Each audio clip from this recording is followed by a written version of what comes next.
Astaghfirullah. Bismillahirrahmanirrahim.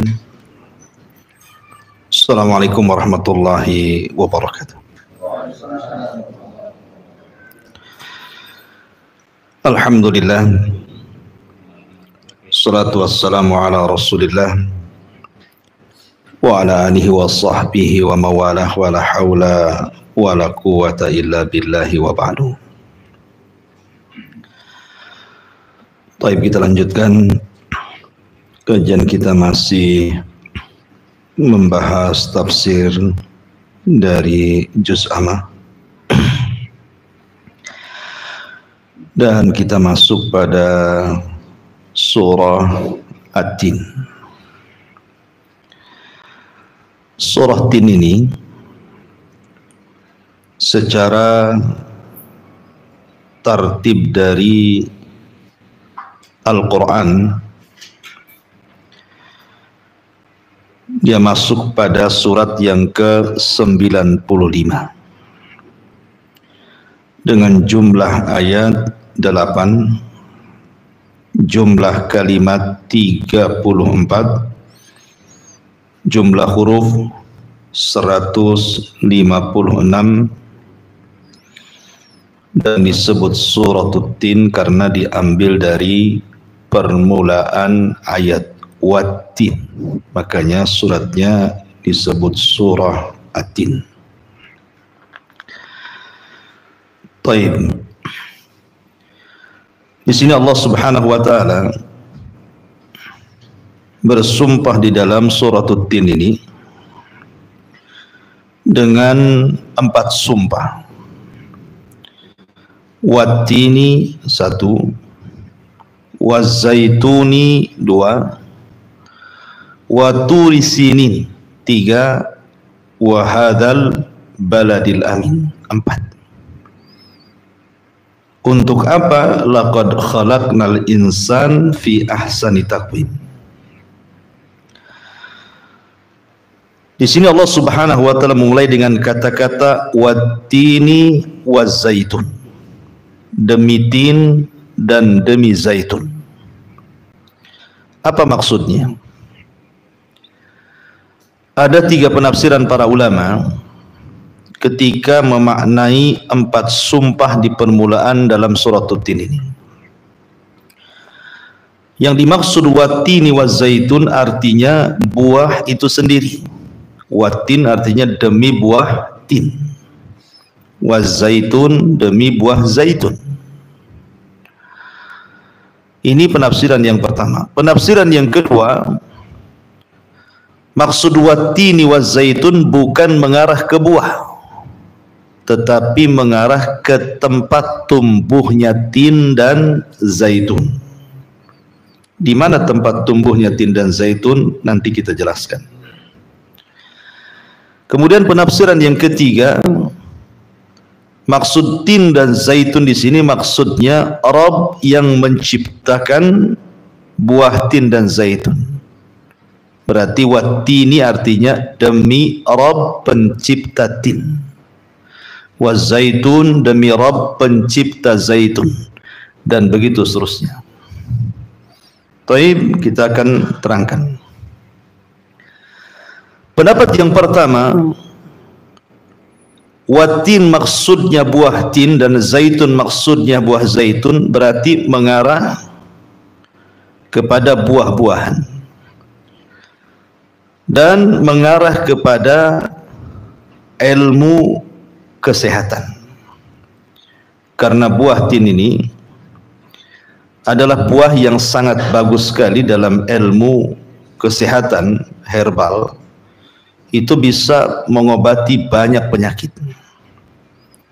Makanya dia didahulukan dibandingkan zaitun karena faedahnya lebih banyak dibandingkan zaitun. Nabi SAW suatu ketika diberi sekeranjang buah tin. Kemudian Nabi memakan buah tin, dan juga sahabatnya pun memakan buah tin dari keranjang itu. Kemudian Rasul mengatakan, buah ini menyerupai buah yang ada di sorga. Kenapa buah tin dikatakan buah yang mirip dengan buah di sorga? Karena buah-buahan di sorga itu tidak ada yang dibuang, semua dimakan. Mau kulitnya, mau dagingnya, mau bijinya, semua dimakan. Tidak ada yang dibuang. Sementara buah-buahan di bumi ini terkadang ada yang tidak bisa dimakan. Kulitnya tidak bisa dimakan, dagingnya nggak bisa, bijinya pun tidak dibuang. Atau boleh jadi isinya bisa dimakan, kulitnya pula dibuang. Kayak antum makan pisang, tidak mungkin sah kulit-kulitnya. Ya. Yang lebih parah lagi makan durian, sah kulit-kulitnya. Gimana caranya itu? Kan itu ya. Artinya kan ada yang dibuang tuh. Ima dibuang kulitnya atau dibuang bijinya. Tetapi buah di sorga itu semua dimakan. Lah seperti itulah buah tin itu. Buah tin itu dimakan kulitnya, dimakan dagingnya, dimakan bijinya, nggak ada yang dibuang. Makanya Rasul menyerupakan dengan buah-buahan di sorga. Dan buah tin sendiri itu kan berbagai macam jenis. Ada tin yang hidup di air dan ada tin yang hidup di daratan. Semua masuk dalam sumpah ini. Kemudian juga tin ini sama dengan tamar dia modelnya. Sama dengan kurma. Ada kurma basah yang disebut dengan rutab, ada kurma kering yang disebut dengan tamar. Artinya manusia akan selamanya hidup bersama kurma, tidak harus menunggu musim kurma, kan begitu. Karena ketika tidak musim kurma, makan tamar yang dikeringkan. Kalau musim kurma baru dapat rutab. Lah buah tin juga sama. Dia bisa dikeringkan sama dengan tamar. Ada tin basah, ada tin kering, sehingga manusia sepanjang hayat bisa makan buah tin tanpa ada musim, gitu ya. Dan sekali lagi bahwa buah tin ini baik untuk kesehatan, sangat bagus sekali. Makanya Allah Subhanahu wa taala jadikan sumpah di sini. Karena dia bisa mengobati berbagai macam penyakit dari buah tin. Kalau antum kurang yakin, klik Google, tulis faedah buah tin, nanti keluar semua tuh. Termasuk penyakit beser atau apa yang itu juga bisa, ya. Untuk sirkulasi darah, macam-macam lah, ya. Kemudian Allah Subhanahu wa taala mengatakan wazaitun. Ada zaitun, ada zait. Nah, beda ya, kalau zait itu minyaknya, kalau zaitun itu buahnya. Kalau buah itu zaitun, kalau minyaknya disebut zait. Nah, dua-duanya faedah, ya. Dan kalau kita melihat dari sisi kesehatan sendiri, buah zaitun ini adalah bisa mengobati orang yang terkena sihir. Jadi para peruqyah itu biasanya mereka menggunakan media zaitun untuk mengusir jin. Kenapa demikian? Allah Subhanahu wa taala berfirman di dalam surah An-Nur, Allahu nurus samawati wal ardh, mathalu nurihi kamishkatin fiha misbah, al-misbahu fi jujazah, al-jujazatu ka'annaha kawkabun dhurri yuqadu min syajaratin mubarakatin zaitunatin la syarqiyah wala gharbiyah. Di sini yakadu zaituha yudi walau lam tamsaskhun narun nurun ala nur. Allah Subhanahu wa taala memberi cahaya kepada langit dan bumi. Perumpamaan cahayanya seperti sebuah lubang yang tidak tembus, yang di dalamnya ada pelita besar. Pelita itu di dalam tabung kaca. Tabung kaca itu bagaikan bintang yang berkilauan, yang dinyalakan dengan minyak dari pohon yang diberkahi, ya. Di sini Allah Subhanahu wa taala mengatakan bahwa zaitun itu pohon yang diberkahi. Karena Allah mengatakan min syajaratin mubarakah. Jadi zaitun itu pohon yang diberkahi, pohon yang diberkahi, yaitu pohon zaitun yang tumbuh tidak di timur dan tidak pula di barat, yang minyaknya saja hampir-hampir menerangi walaupun tidak disentuh api. Jadi minyak zaitun itu ataupun buah zaitun itu bagian daripada pohon yang diberkahi. Makanya ketika Nabi Musa alaihi salatu wassalam hendak berdialog pertama kali, hendak diangkat menjadi nabi, Musa kan memboyong keluarganya dari mana? Dari Madian menuju Mesir. Di tengah jalan obornya padam. Kemudian dari kejauhan ada cahaya. Maka dia minta izin kepada keluarganya untuk mendekati cahaya itu. Maka kemudian Musa pun mendekati cahaya. Kemudian setelah dekat dengan cahaya itu, tiba-tiba ada api yang menyala di pohon zaitun. Tapi api itu tidak membakar. Karena api itu kan ada 3 jenis kan. Ada api yang membakar, seperti antum ma'ruf lah, di kompor-kompor antum itu kan membakar. Ada api dingin, seperti api yang dilempar padanya Nabi Ibrahim, ya kan?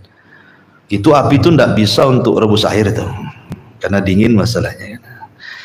Kemudian ada api yang tidak membakar, seperti api yang ketika ditemui Nabi Musa dalam pohon zaitun itu. Itu api tidak bakar itu, padahal apinya menyala di pohon zaitun, tapi pohon zaitun tidak terbakar. Kemudian di balik api tiba-tiba Allah mengatakan, innani anallah, aku ini Tuhan wahai Musa. Dari sini bahwa dari pohon zaitun ada nur, ada cahaya. Makanya kenapa para peruqyah itu salah satu media untuk meruqyah menggunakan minyak zaitun, karena paling ampuh mengusir syaitan. Itu dari segi medis yang terkena jin. Kalau untuk kesehatan luar biasa, minyak zaitun itu luar biasa. Nah, kalau ingin percaya, antum saja di Google faedah minyak zaitun, keluar semua, ya macam-macam gitu ya dari segi kesehatan. Jadi tin dan zaitun itu dari segi kesehatan luar biasa. Cuman bedanya kalau tin dimakan, kalau zait dioles, ya minyak zait kan dioles gitu ya. Bahkan sebagian para ulama ketika membahas tentang kisah Nabi Adam alaihi salatu wassalam, gara-gara memakan buah larangan, akhirnya pakaiannya tersingkap semuanya, auratnya nampak. Lah ketika auratnya nampak itulah, maka Adam alaihi salatu wassalam mengutip dedaunan untuk menutup auratnya. Lah dedaunan yang dikutip Nabi Adam untuk menutup aurat setelah Allah kemudian buka auratnya gara-gara memakan buah larangan, daun yang dikutip itu adalah daun tin. Daun dari buah tin dikutip supaya tidak tampak auratnya. Ma'asyiral muslimin yang dimuliakan Allah Subhanahu wa taala, intinya bahwa tin dan zaitun bagus dari segi kesehatan. Kemudian Allah mengatakan wa turi sinin wa hadzal baladil amin. Karena sebelumnya bicara tentang minyak, tentang buah zait dan juga kegunaannya dan khasiatnya. Kemudian juga zait kegunaan dan khasiatnya. Berarti yang dimaksud wa turi sinin bukan mengarah ke bukitnya. Bukit Tursinah. Bukit Tursinah itu Bukit Sainat, tempat turunnya Taurat. Tapi yang dimaksud adalah diarahkan kepada madu yang ada di perbukitan. Ya, waturi sinin maksudnya madu yang ada di perbukitan, karena sebelumnya bicara tentang kesehatan kan itu. Kemudian wahadzal baladil amin, dan ini kota yang aman, maksudnya Mekah, diisyaratkan kemana? Ke air Zam-Zam. Berarti di sini Allah hendak menyebutkan 4 perkara untuk kesehatan manusia: buah tin, buah zaitun, madu jabali, dan juga air Zam-Zam. Kenapa madu jabali? Madu itu ada 3 macam. Ada madu jabali, maksudnya madu yang diambil dari gua-gua, lereng-lereng bukit dan lembah-lembah. Yang kedua ada madu syajari, memang dia tumbuhnya di pohon-pohon. ya kan, di hutan-hutan, seperti yang ma'ruf madu sialang. Itu apa itu? Hutan sialang gitu ya. Kemudian ada madu yang dirawat di kotak-kotak, biasanya diternakkan, ya kan, ada ya diternakkan. Lah madu yang terbaik dari 3 jenis madu itu disebut madu jabali, madu yang hidup di gua-gua, di lereng-lereng, di gunung-gunung, itu yang paling bagus. Baru yang kedua madu yang hidup di pohon, baru yang ketiga yang dipelihara. Ada juga yang keempat bukan madu, pakai gula. Nah, itu lain lagi. Itu yang paling rendah itu ya. Itu dia pakai gula itu. Tapi yang tidak bisa dibawa pulang itu madu lain. Itu nggak bisa diminum kalau itu. Iya, taib. Jadi di sini Allah Subhanahu wa taala menyebutnya madu. Kemudian yang keempat, isyarat kepada air Zam-Zam. Subhanallah, komplit di sini. Ada yang dimakan, tin. Ada yang dioles, zaitun. Ada yang diminum, madu. Ada yang digunakan mandi, air Zam-Zam.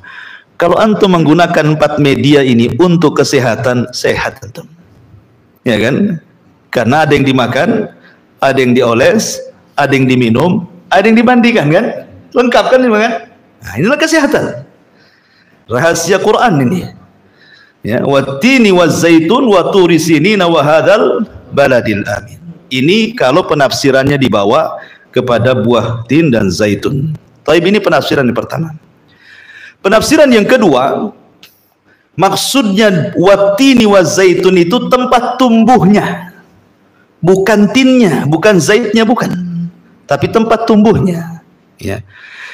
Ulama kemudian berselisih pendapat, di mana tempat tumbuh tin, di mana tempat tumbuh zaitun, di mana tursinah, dan di mana baladil amin itu.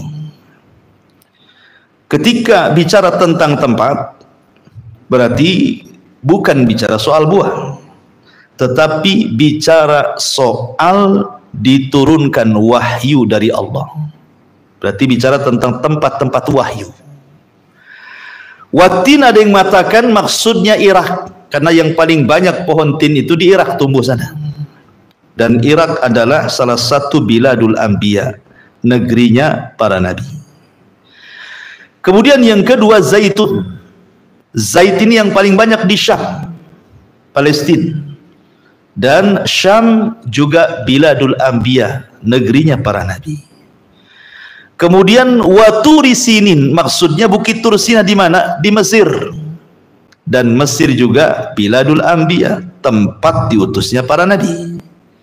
Wa hadzal baladil amin, maksudnya Mekah al-Mukarramah, negeri yang aman. Di sini juga termasuk biladul anbiya, negerinya para nabi. Diutus juga nabi di situ. Dari sini ketika Allah bersumpah dengan 4 tempat, berarti hanya 4 tempat inilah Allah utus para nabi. Adapun di tempat-tempat yang lainnya hanya ajarannya yang sampai ke sana, tapi nabinya tidak diutus ke sana. Ya. Dan ini mencakup kepada ulul azmi. Semua ulul azmi ada di 4 tempat ini. Kita urut dari Irak. Ulul azmi yang pertama siapa? Nuh. Kapalnya Nuh bersandar di mana? Di Irak, Bukit Judi. Ya kan? Berarti Nuh diutus di Irak. Kemudian Ibrahim alaihi salatu wassalam dilahirkan di mana? Di Irak, Babylon. Ibrahim dilahirkan di Babilonia, di Irak. Kemudian tumbuh di Irak, jadi nabi Irak, berdakwah di Irak, sampai terjadi pembakaran pun di Irak. Kemudian baru hijrah ke Palestina setelah orang-orang Babil tidak menerima. Artinya Irak juga ada 2 ulul azmi kan, Nuh dan Ibrahim. Ya. Kemudian yang kedua, wazaitun, tempat tumbuhnya zaitun, artinya negeri Syam, umumnya khususnya Palestina. Dan ini negeri betul-betul biladul anbiya. Ribuan para nabi diutus di sini. Nabi-nabi Bani Israel diutus di Syam, Palestina, ya kan? Memang negerinya para nabi. Karena ulul azmi minar rusul, Kita laut paling banyak di sini. Yang jelas-jelas menetap siapa? Isa. Kan ulul azmi yang jelas-jelas menetap Isa kan. Nah, kemudian Musa pun setelah hijrah dari Mesir ke Palestina juga kan, ngarah ke Palestina juga. Kemudian Ibrahim juga hijrah dari Irak ke Palestina juga.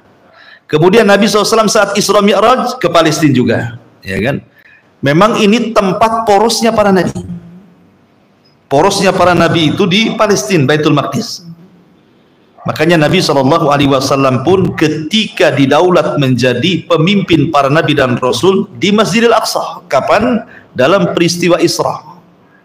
Rasul diperjalankan di malam hari dari Masjidil Haram ke Masjidil Aqsa. Ketika sampai di Masjidil Aqsa, semua para nabi sudah menunggu Rasul. Arwah-arwah para nabi yang ditampakkan kepada Rasul, semua para nabi sudah menunggu di Masjidil Aqsa. Kemudian Nabi SAW menjadi imam bagi mereka. Seolah-olah para nabi ini diturunkan dari langit ke bumi hanya untuk menyerahkan estafet bendera dakwah. Seolah-olah Musa mengatakan, nih, kamu yang harus meneruskan dakwahnya. Isa mengatakan demikian. Nabi Daud, Ibrahim, Syuaib, semuanya. Berarti estafet seluruh dakwah para nabi, benderanya dipegang Rasul sebagai nabi akhir zaman dan sebagai pemimpin para nabi dan rasul. Di mana? Baitul Maqdis. Ya kan, di Masjidil Aqsa. Ya. Kemudian Turi Sinin, di mana Turi Sinin? Tur Sina, Saina di Mesir. Di sana ada ulul azmi, siapa? Musa. Musa di Mesir.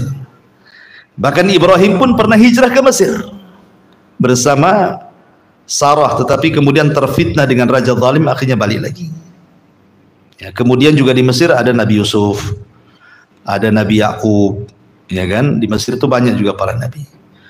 Kemudian juga yang terakhir, wahadzal baladil amin, maksudnya baladil amin di sini Mekah. Siapa ulul azmi di sini? Rasulullah Muhammad SAW, ulul azmi. Di sini ada Nabi Ismail, bahkan Ibrahim pun sampai di sini. Berarti Nabi Ibrahim itu menetap di 4 tempat ini kan. Dia dari Babil ke Irak, dari Irak, Babil ke Syam, Palestina, dari Syam ke Mesir, kemudian balik lagi ke Palestina, kemudian ke Mekah. Nah, Ibrahim ini 4 tempat keliling. Artinya bahwa 4 tempat ini adalah biladul anbiya, negerinya para nabi, walaupun yang paling banyak adalah di Syam. Ya, memang Syam itu memang gudangnya para nabi sejak zaman dulu, sejak zaman Ibrahim alaihi salatu wasallam sampai yang terakhir Isa bin Maryam, dari nabi-nabi Bani Israel. Ini kalau diartikan watini wa zaitun itu maksudnya tempat tumbuhnya tin, tempat tumbuhnya zaitun, tempat di mana Bukit Tur Sinah, dan tempat di mana Baladil Amin, berarti berbicara tentang tempat-tempat turunnya wahyu. Ini penafsiran yang kedua. Penafsiran yang ketiga, maksudnya watin wa zaitun itu maksudnya Rabbu tin, Rabbu zaitun, Rabbu tur sin, Rabbu hadzal baladil amin. Maksudnya Rabb yang menciptakan buah tin, Rabb yang menciptakan buah zaitun, Rabb yang menciptakan Bukit Tur Sina, dan Rabb yang menciptakan Al-Bait Al-Haram, Mekah Al-Mukarramah. Ketika ini yang diartikan, berarti sesuatu yang dinisbatkan kepada Allah, berarti tempat itu mulia. Naqatullah, untanya Allah, berarti unta itu mulia karena dinisbatkan kepada Allah. Baitullah, rumahnya Allah, berarti rumah itu mulia karena dinisbatkan kepada Allah. Ketika makna watin adalah Rabbutin, berarti tin ini atau negeri yang tumbuh tin ini seperti Irak, kemudian Syam, kemudian Mesir, kemudian Saudi, Mekah gitu ya. Berarti kemuliaan yang Allah turunkan kepada tempat-tempat ini jauh lebih banyak dibandingkan tempat-tempat selain 4 tempat ini. Itu maksudnya. Jadi Allah memberikan keistimewaan kepada 4 tempat ini dilebihkan dibandingkan tempat-tempat yang lainnya. Karena dinisbatkan kepada Allah. Rabbutin maksudnya ya. Rabb yang menciptakan negeri Irak, yang menciptakan negeri Syam, Palestina, yang menciptakan Tursina di Mesir dan juga Baladil Amin. Artinya nisbatnya kepada Allah, maknanya tempat-tempat itu sangat istimewa. Contoh saja, ya, di antara keutamaan-keutamaan beberapa negeri yang disebutkan dalam hadis Nabi Shallallahu Alaihi Wasallam. Kita lihat dari negeri Mekah dulu. Wahadal baladil amin. Kalau kita melihat negeri Mekah ini, ikhwatul fiddin, muliakan Allah Subhanahu wa taala, maka Mekah ini satu-satunya negeri pertama yang diibadahi Allah di permukaan bumi. Belum ada orang yang beribadah kepada Allah di permukaan bumi. Di Mekah inilah tempat pertama Allah diibadahi. Kenapa? Karena Adam alaihi salatu wasalam diturunkan di Sri Lanka, kemudian Hawa diturunkan di Jeddah, kemudian saling mencari, akhirnya ketika dekat itu di daerah Muzdalifah, ketemulah di Arafah, kemudian bertobat, kemudian masuk ke Haram. Disitulah mereka beribadah di Ka'bah. Jadi Ka'bah itu tempat pertama kali Allah diibadahi di permukaan bumi. Jadi memang istimewa sekali, ya, Ka'bah ini, khususnya negeri Mekah ini. Makanya Nabi Shallallahu Alaihi Wasallam sedih ketika diusir dari Mekah. Apa kata Rasul?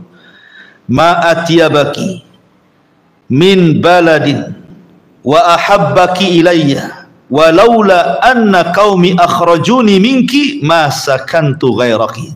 Apa kata Rasul? Alangkah indahnya dirimu wahai Mekah.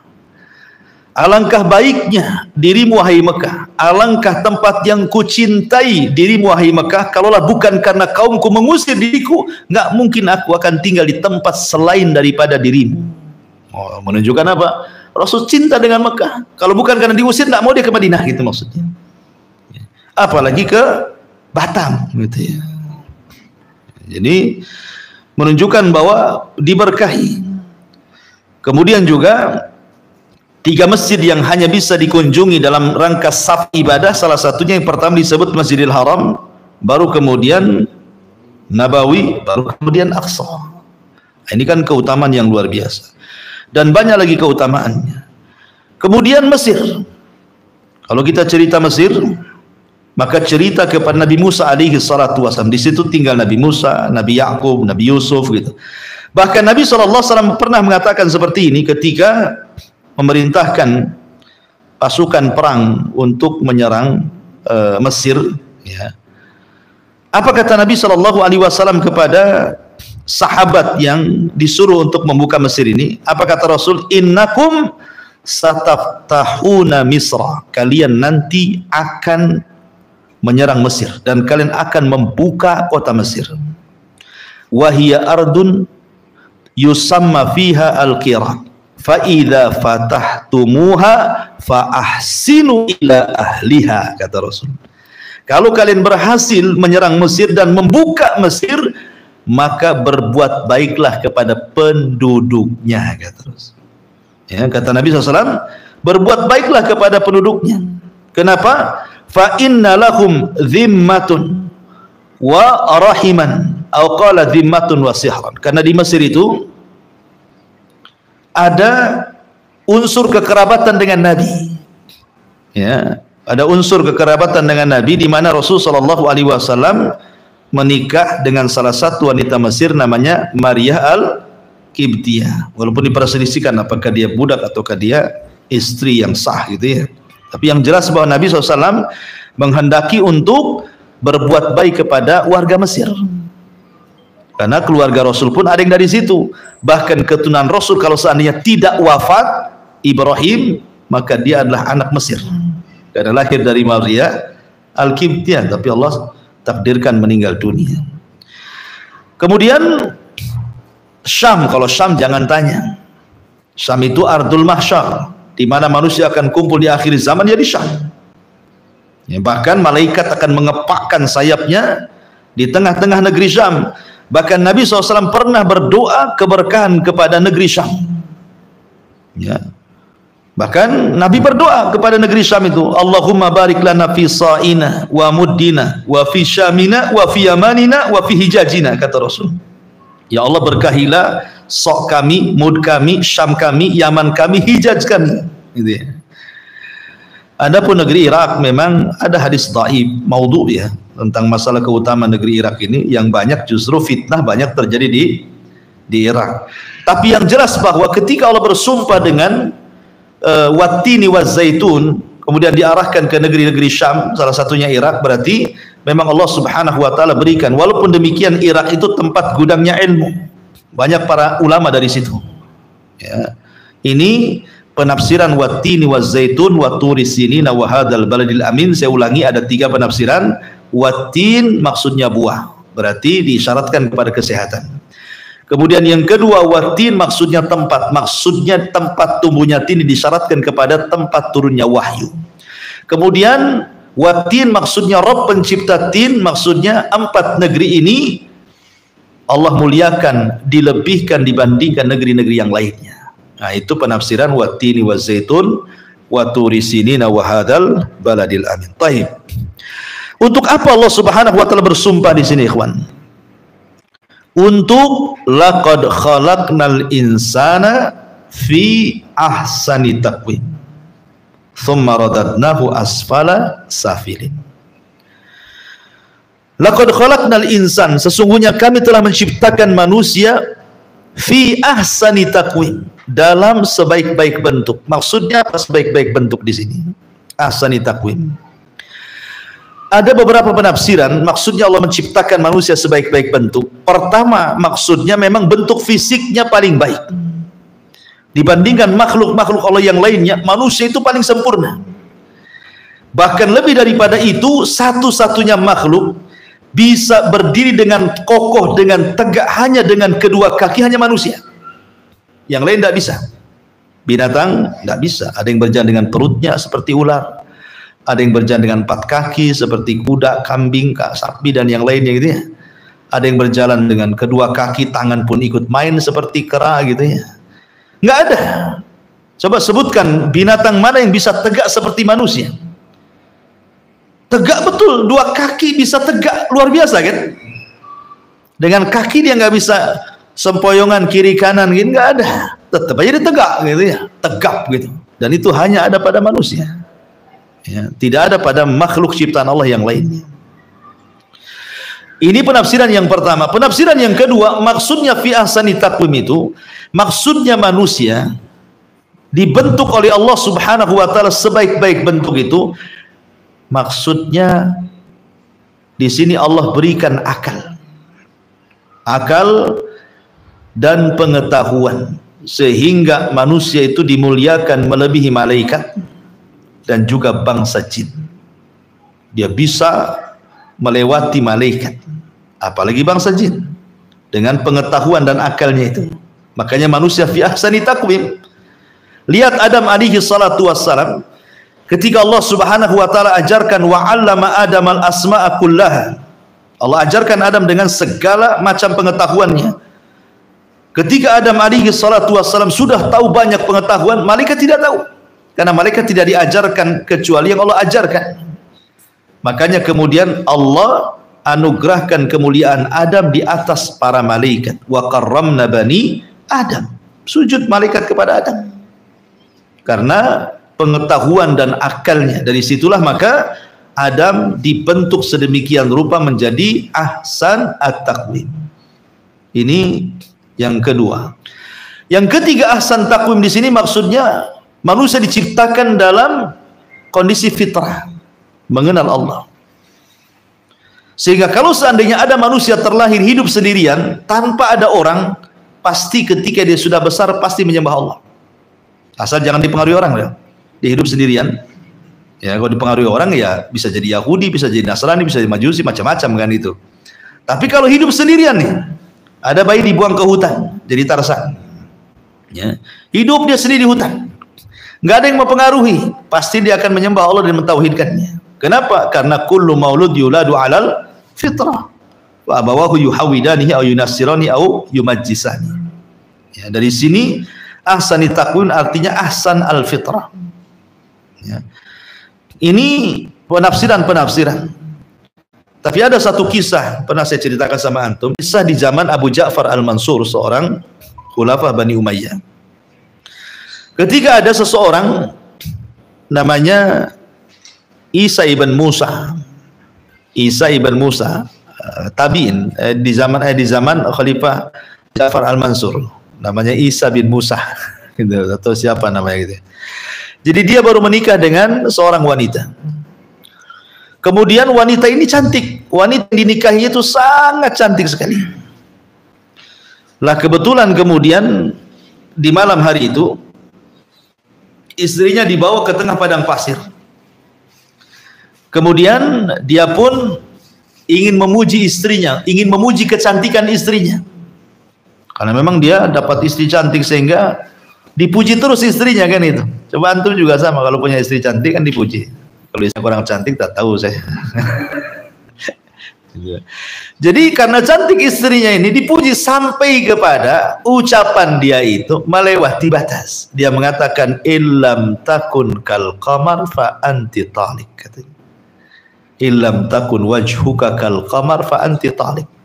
Kalau seandainya wajahmu tidak lebih indah dibandingkan bulan, jatuhlah cerai kepadamu, katanya. Kok guyonan kok sampai kayak gini. Ini kan tidak bisa, masalah cerai dalam Islam itu mau guyonan mau sungguh-sungguh tetap jatuh kan. Walaupun dia sebenarnya sedang memuji istrinya, sesekali memandang bulan, sekali memandang wajah istrinya, sehingga terucap kalimat seperti illam takun wajhuki kal qamar fa anti talik. Kalau wajahmu tidak lebih indah, lebih cantik dibandingkan bulan di sana, jatuh ceraiku kepadamu, katanya. Saking ingin memuji istrinya tapi kelewat batas. Kaget dia habis ngomong itu. Ya. Akhirnya kemudian dia melapor kepada Ja'far al-Mansur Khalifah ketika itu. Wah, sibuk satu negara itu. Langsung sama Khalifah Ja'far al-Mansur diundang semua ulama madhab, Syafi'inya, Hanafinya, Malikinya, madhabnya, semua diundang. Ini ada bahsul masail dari Maliki, Hanafi, Hambali, Syafi'i. Ya. Kemudian Abu Ja'far al-Mansur menceritakan tentang kisah anak muda ini. Saya minta fatwa kalian.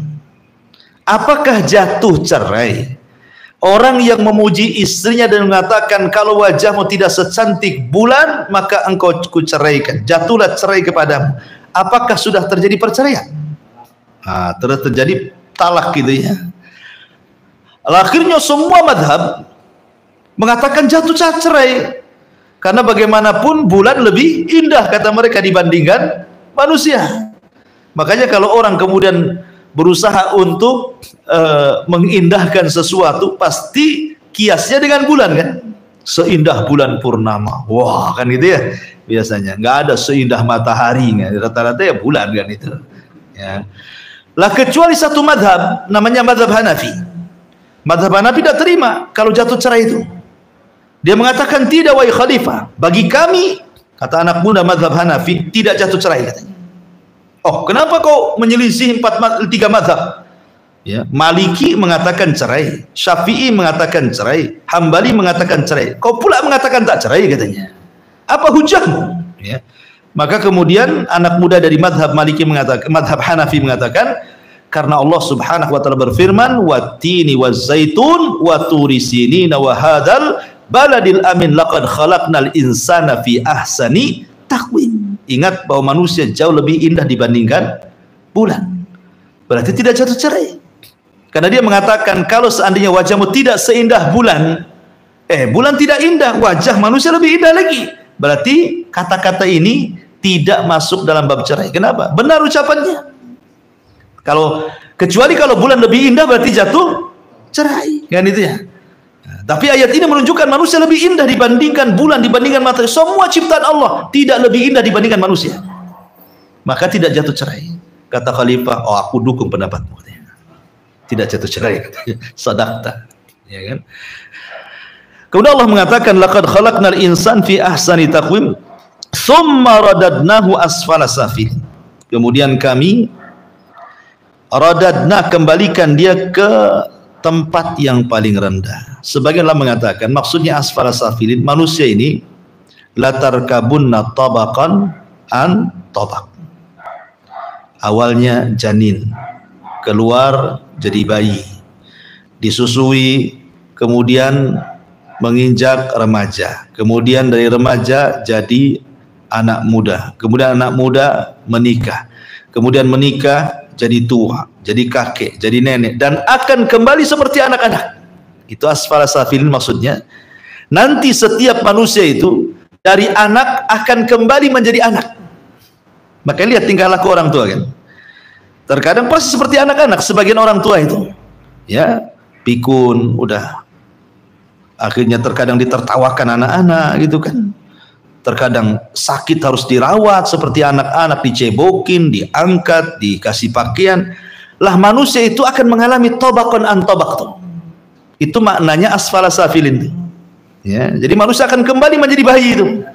Makanya kenapa ketika anak mengurus orang tua dan orang tua sudah menjadi anak-anak, itulah pahala besarnya di situ.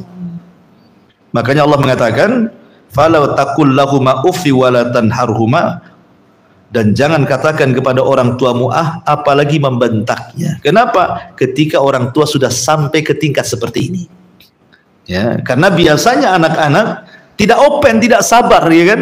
Ketika menghadapi orang tua yang sudah seperti anak-anak. Kadang-kadang muring-muring, ya kan, orang tua kan itu ya, nggak tahu sebabnya dimarahi anaknya. Emosi-emosi kan? Jangan dianggap, biarkanlah. Salahnya orang tua itu benarkan sajalah kan? Karena amalan tertinggi dalam birrul walidain itu adalah memasukkan kesenangan kepada hati orang tua alias menjaga perasaan. Itu birrul walidain paling tinggi, menjaga perasaan. Ya, kalau ngasih makan, ngasih uang, ya terkadang juga orang tua mau, terkadang tidak gitu ya. Tapi memasukkan kesenangan kepada hati orang tua ini luar biasa. Tidak semua anak bisa melakukannya, ya kan? Taib. Kemudian ada juga yang mengatakan asfala safilin, maksudnya ada manusia itu yang diangkat oleh Allah Subhanahu wa taala setinggi langit sehingga lebih mulia dibandingkan malaikat. Tapi ada manusia itu yang kemudian direndahkan asfala safilin, justru lebih hina dibandingkan binatang. Makhluk yang berakal itu ada 3, malaikat, jin, manusia. Malaikat makhluk yang berakal tapi tidak diberikan syahwat maksiat, ya kan? Manusia diberikan akal, diberikan syahwat maksiat. Kemudian binatang tidak diberikan akal, hanya diberikan syahwat maksiat. Terkadang ada manusia lebih hebat dibandingkan malaikat. Malaikat tidak maksiat wajar, tidak ada syahwatnya untuk bermaksiat gitu ya. Ketika ada manusia yang tidak bermaksiat, ketika ada pendorong maksiat kemudian dia tidak maksiat, berarti dia hebat daripada malaikat. Tapi ada manusia itu yang kemudian jegur betul-betul anjlok ke bawah, itu lebih sesat dibandingkan binatang kan. Ulaika kal an'am bal hum adall. Mereka seperti binatang ternak, bahkan boleh jadi lebih sesat dibandingkan binatang. Karena sudah tidak mengenal halal haram. Wah, udah jahat istilahnya kan, lebih jahat dibandingkan binatang. Binatang aja nggak seperti itu, dia lebih binatang dibandingkan binatang. Dasar binatang katanya kan itu. Kan ada yang orang suka begitu ya. Intinya bahwa asfala safilin itu juga ada penafsiran seperti itu. Kemudian Allah mengatakan illal ladzina amanu, kecuali orang-orang yang beriman. Tidak mungkin Allah turunkan derajatnya. Wa amilus shalihat, dan orang-orang yang beramal saleh, falahum ajrun ghairu mamnun. Mereka mendapatkan pahala tanpa terputus. Bagi penafsiran yang pertama, bahwa asfala safilin ini artinya orang itu berproses dari bayi, kemudian remaja, kemudian dewasa, kemudian tua, balik lagi seperti anak-anak. Kalau dia orang yang beriman dan beramal soleh sebelumnya, walaupun sudah pikun, walaupun seperti anak-anak, pahalanya tidak akan terputus. Kalau dia beriman, beramal soleh, semasa dia tidak pikunnya, maksudnya semasa dia tidak pikunnya itu dia beriman, beramal soleh, maka ketika pikunnya pahalanya mengalir terus. Walaupun seperti anak-anak dia, pahalanya tidak akan terputus. Ya. Atau dalam penafsiran yang kedua, maksudnya ada manusia-manusia itu yang terjun payung seperti binatang, bahkan lebih sesat dibandingkan binatang. Tapi orang yang beriman dan beramal soleh tidak mungkin sampai ke situ, karena mereka sudah diberikan pahala yang terus mengalir, ghairu mamnun, ghairu munqati artinya. Dan Allah mengatakan fama yukadzibuka ba'du bid-din alaysallahu bi ahkamil hakimin. Kalimat yukadzibuka, dan tidak mendustakan dirimu wahai Muhammad, ba'du bid-din alaysallahu bi ahkamil hakimin ini. Orang-orang kafir Quraisy ikhwatu fiddin dalam menghadapi dakwah Rasul, kebanyakan mereka mendustakan Rasul dan mengolok-olok Rasul dari segi akidah. Karena kan permulaan dakwah itu kebanyakan Rasul menceritakan tentang hal ikhwal hari kiamat kan. Bagaimana kebangkitan, bagaimana dikumpulkan manusia di padang mahsyar, dan itu diingkari oleh orang-orang musyrik Arab itu. Makanya kebanyakan ayat-ayat akidah itu semua makiyah. Ayat-ayat akidah itu semua makiyah, jarang yang madani itu. Semua makiyah, karena memang tantangan dakwah Rasul di permulaan itu menghadapi orang-orang musyrik yang mengingkari hari kebangkitan. Bahkan ketika turun ayat surur marfu'ah, bahwa dipan-dipan sorga itu akan ditinggikan, sebagian ahli tafsir bahwa kasurnya di sorga itu ada sekitar 30 hasta.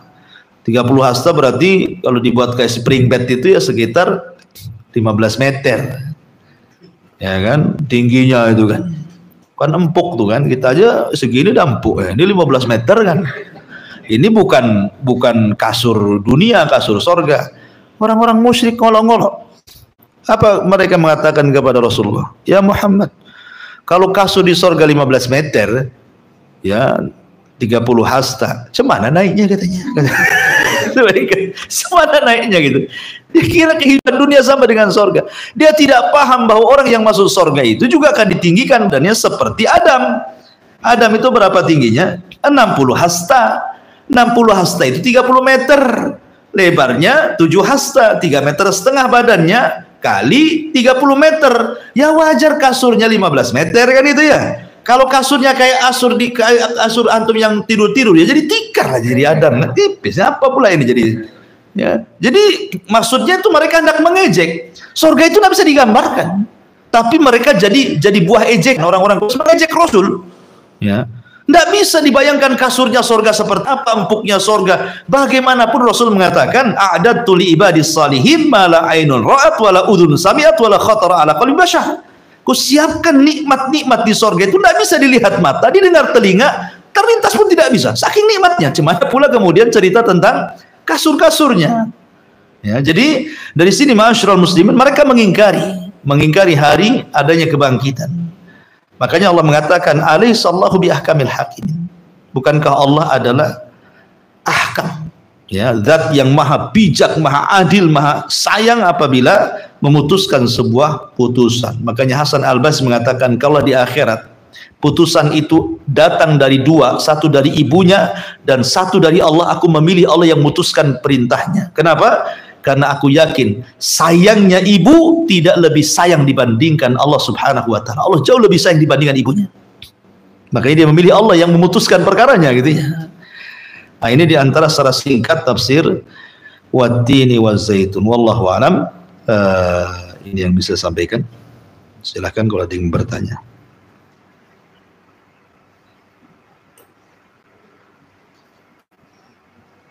Yaman masuk sama.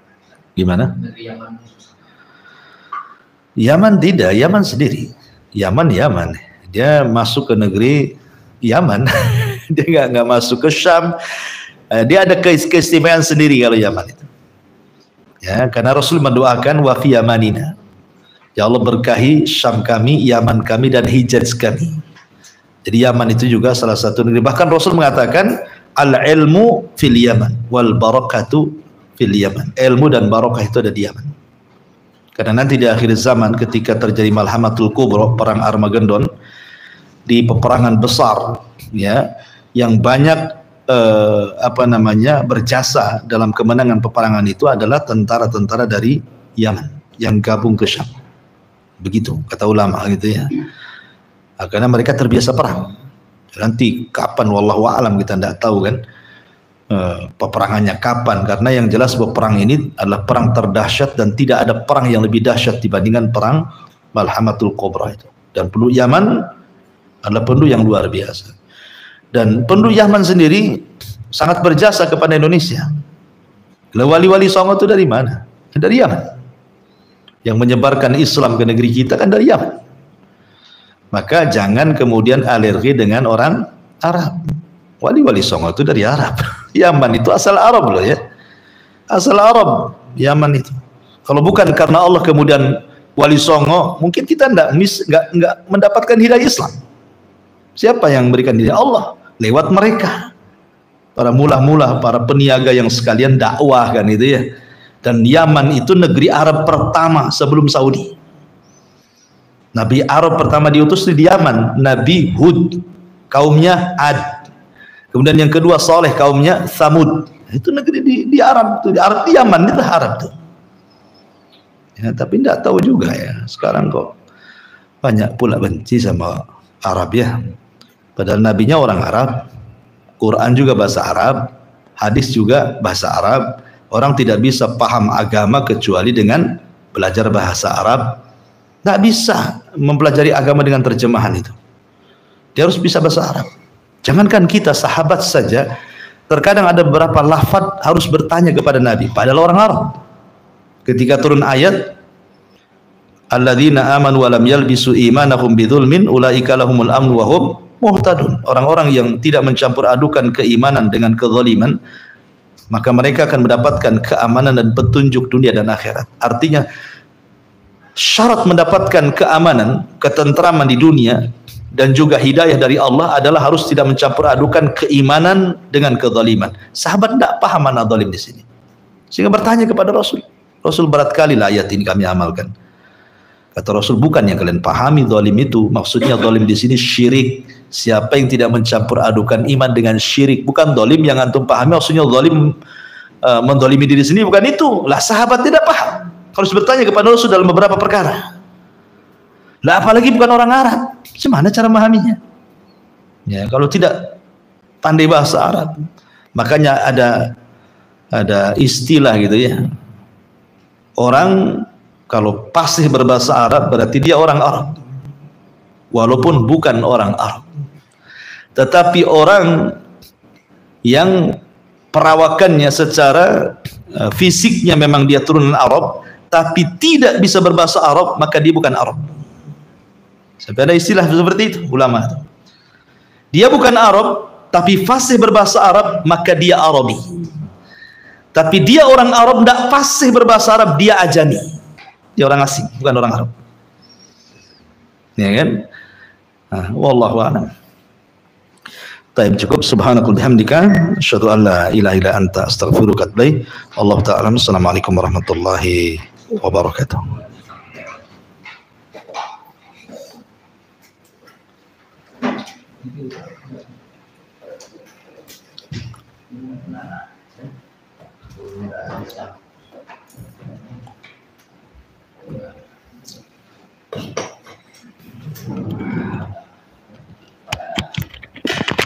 Wah, ada berkatnya.